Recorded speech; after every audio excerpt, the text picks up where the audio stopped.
Gamasari Mayom Padmavati Sharma, President Apunba Maida Party Lok Ujai District, Mahaku Tiran ke Makung da Kausan Jari.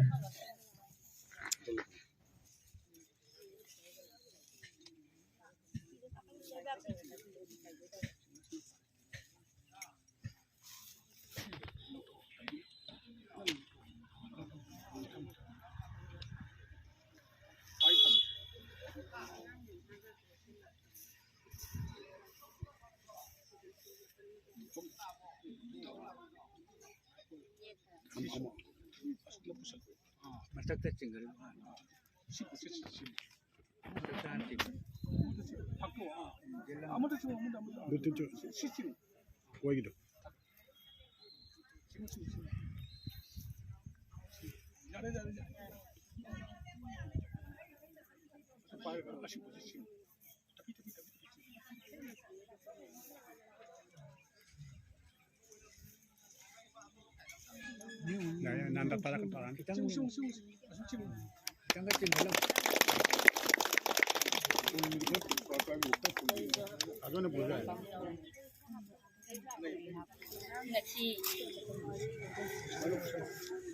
ngasi Desember ki tang 12 nupi langi ningsing nungki seho ahan ba oina phiran jingkhachari aduga loina loina na makhagi thorom su pangthokna ba aina hana mai ki thongda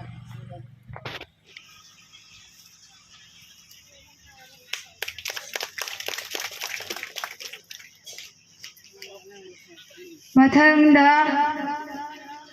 khangembam anandi imada chamla phijol mane kai khomne botpi gani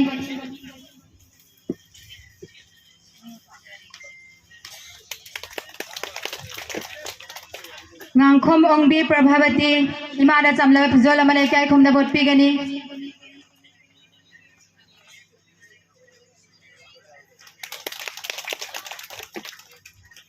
thongam noni bala imada chamla phijol mane kai khomne botpi gani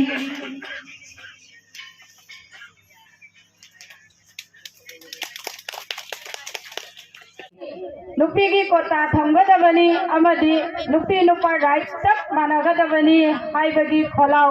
launarokli matam amada nupa singna nupi singbu namthabi badagi nupi di nupagi makhada leigadabani haiba wakhalna nupsin khibadagi nupi oibi aikhoi phawkana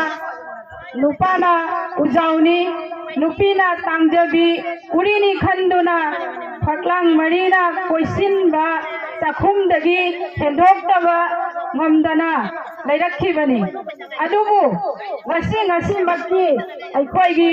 nupasingsu wakhal tarakladuna nupisingbu promote tawgadabani haiba akanba miyeng sangnarakpadagi nupana ngamba thabak kayada nupi aikhoisu yausilibani adubu nupi aikhoi isana khangadaba aikhoigi hak women right adu hek khandabagum kauthokpagum tauri manipuri maitai aikhoigi linglam chat tadi adugumba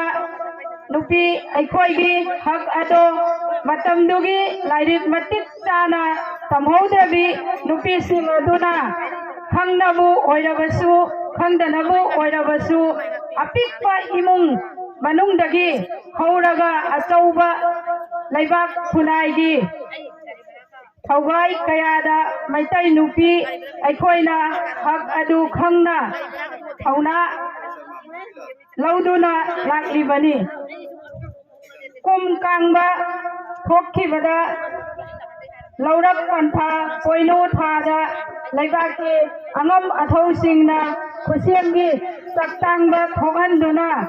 makutta paisa paina kaitelda lairak phulakta phauseng wanba phanglakta bada saba phanglandabai phangdabagi mikap mahe kholna niklaklabada amuk mabuk hanglaba masa masu kayagi aram khonjel taba ngamlaktrabi matamdugi maitai nupi ima iben sing aduna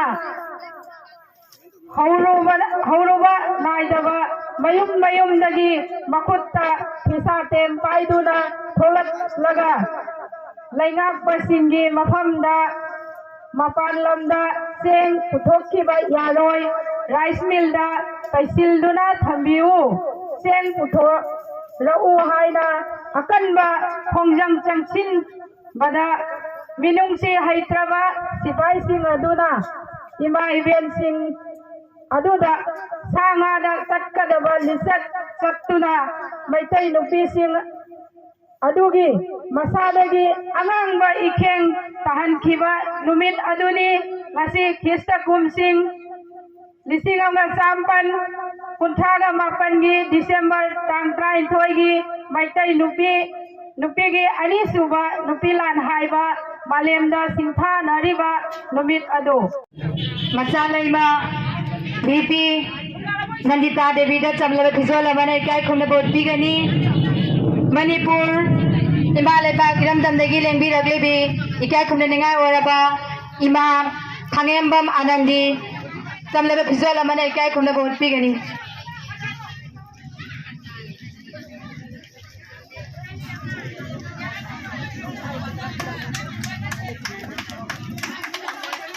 Member Revita Devi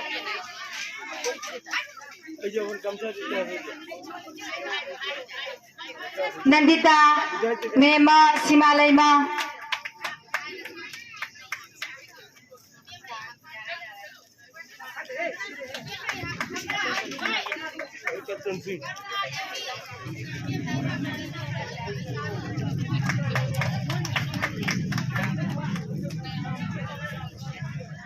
Akoi kalakon khungongdagi lengbiragliba ikai khumna ningai orabo ja kunjabanida chamlaba phizol amale ikai khumna hana taurakpagi wari asi ai tentakna thamjage adungai akoi irandam sida manipurda ihan hanba nupi macha singi lechabi singi group ama manipuri sanura leshem maru khaidana 1969 gi April gi tang kuma thoida ahalaman mayam na boktak pidana adugumba look ama manipuri ihan hanba nupi macha singi organization ama semi haiba macha leman duda ai isa se belong tawjabani matam dudadi ai tamhasna school da class 9 tammi aduna nupi sing aduna laurapa thawdang singi manungda akoina honajarapa singi manungda nupilan ahanba nupilan ani subase itihas ki tangkakta phakat lubada aikogi maitai ima singna kaithen ima singna achauba thawdang ama laudana malim gi itihasta thanagi mayek na idana ahan nupilan ani subane nupilan haidana yauramba se yan hana laukhatlaga akoina 1973 dagi 1973 dagi machalai mana ihan hana ahanba 1904 aduga 1939 ado 1939 sida animak chipjanjaraga nupigi numit haina nupigi tawba ngamba thongna linggen mariba nungsiba kathokba macha machu gi aduga nupi uplift tawnaba nupi se phalang marina question ba kadagi hendoga malim gi karam balaibakta nupi singna achouba thawdang loribage akoi phangbam thokba hakna karino akoina tawgadaba irebak iramdam sigi thawdang na chingba se punamak chipjanjaraga lingkhalakpa lupnina lup asina asigumba akoi gi itihas ki tangkakta thawna phabi ma singna laurakpa akoi gi thawdang ado madu akoina amuk hana ningsinglaga akoina numit asibu ikai khumnabam thoi haidana 1973 dagi akoina nupilan haina kauramde nupi mayam adugi ima sing adugi haugiba singi tungda lakadaba ima singi punamakki nupi punamakki ꯊꯧꯗꯥꯡ ꯊꯧꯅꯥ ꯂꯤꯡꯖꯦꯜ ꯑꯗꯣ ꯁꯨꯞꯆꯤꯟꯖꯔꯒ ꯑꯩꯈꯣꯏꯅ ꯅꯨꯄꯤꯒꯤ ꯅꯨꯃꯤꯠ ꯍꯥꯏꯅ ꯄꯥꯂꯣꯟ ꯇꯧꯕꯁꯦ 1973ꯗꯒꯤ ꯍꯧꯔꯛꯏ ꯑꯗꯨꯒ 1977ꯗꯗꯤ ꯑꯩꯈꯣꯏꯅ 1973ꯗꯗꯤ ꯑꯩꯈꯣꯏꯅ ꯄꯥꯡꯊꯣꯛꯆꯔꯤꯕ ꯅꯨꯄꯤꯒꯤ ꯅꯨꯃꯤꯠ ꯑꯗꯣ ꯍꯥꯞ ꯍꯣꯂꯤꯗꯦ ꯑꯣꯏꯅ ꯃꯅꯤꯄꯨꯔ ꯁꯔꯀꯥꯔꯅ ꯄꯤꯕꯤ ꯑꯗꯨ ꯃꯩꯔꯥ ꯆꯥꯛꯂꯁꯅꯨ ꯂꯥꯛꯂꯁꯅꯨ ꯃꯥꯂꯦꯝꯒꯤ ꯑꯀꯟ ꯊꯧꯅꯥ ꯌꯦꯡꯅꯕ ꯀꯌꯥꯒꯤ ꯈꯨꯖꯤꯟ ꯊꯧꯔꯥꯡ ꯄꯤꯗꯦ ꯀꯅꯥꯕꯨꯁꯨ ꯑꯩꯈꯣꯏꯅ ꯑꯩꯈꯣꯏ ꯃꯩꯇꯩ ꯏꯃꯥꯒꯤ ꯃꯃꯣꯝ ꯂꯣꯏ ꯉꯛꯀꯅꯤ ꯑꯩꯈꯣꯏ ꯃꯩꯇꯩ ꯅꯨꯄꯤꯅꯤ ꯏꯆꯥ ꯀꯌꯥꯒꯤ ꯄꯥꯡꯒꯜ ꯊꯧꯅꯥ ꯍꯥꯞꯀꯠꯂꯁꯤ ꯑꯩꯈꯣꯏꯅ ꯃꯇꯨ ꯅꯥꯝꯃ ꯁꯣꯛꯍꯜꯂꯣꯏ ꯑꯩꯒꯤ ꯏꯔꯝꯗꯝ ꯑꯩꯒꯤ ꯏ ꯐꯨꯔꯨꯞꯀꯤꯗꯃꯛ ꯉꯁꯤꯁꯨ ꯈꯨꯠꯇ ꯃꯩꯔꯥ ꯄꯥꯏꯗꯨꯅ ꯂꯝꯕꯤꯒꯤ ꯆꯤꯗꯥꯏꯗ ꯊꯦꯡꯂꯕ ꯑꯍꯤꯡ ꯀꯌꯥꯗ ꯉꯥꯛꯂꯤꯕꯅꯤ ꯌꯦꯡꯅꯕ ꯀꯌꯥꯗꯒꯤ ꯑꯩꯈꯣꯏ ꯃꯩꯇꯩ ꯅꯨꯄꯤꯅꯤ 1904 ꯑꯃꯗꯤ 1939ꯒꯤ ꯅꯨꯄꯤ ꯂꯥꯟ ꯕ꯭ꯔꯤꯇꯤꯁꯀꯤ ꯐꯥꯎꯕ ꯊꯛ ꯅꯤꯛꯂꯤꯕ ꯃꯩꯇꯩ ꯅꯨꯄꯤꯁꯤꯡꯒꯤ ꯊꯧꯅꯥ ꯄꯥꯡꯒꯜ ꯎꯕꯗ ꯑꯩꯈꯣই ꯃꯩꯇꯩ ꯅꯨꯄꯤꯅꯤ ꯁꯦꯝꯒꯠꯀꯅꯤ ꯏꯆꯥ ꯀꯌꯥꯒꯤ ꯄꯨꯟꯁꯤ ꯁꯥꯒꯠꯀꯅꯤ ꯇꯨꯡꯒꯤ ꯃꯤꯍꯧꯔꯣꯟꯒꯤꯗꯃꯛ ꯏꯔꯩꯄꯥꯛ ꯏꯔꯝꯗꯝ ꯃꯆꯦꯠ ꯑꯃ ꯐꯥꯎꯕ ꯃꯨꯠꯍꯜꯂꯔꯣꯏ ꯃꯩꯔꯥꯅ ꯊꯨꯡꯅ ꯉꯥꯜꯍꯟꯒꯅꯤ ꯑꯩꯈꯣই ꯃꯩꯔꯥ ꯄꯥꯏꯕꯤꯅꯤ ꯑꯩꯈꯣই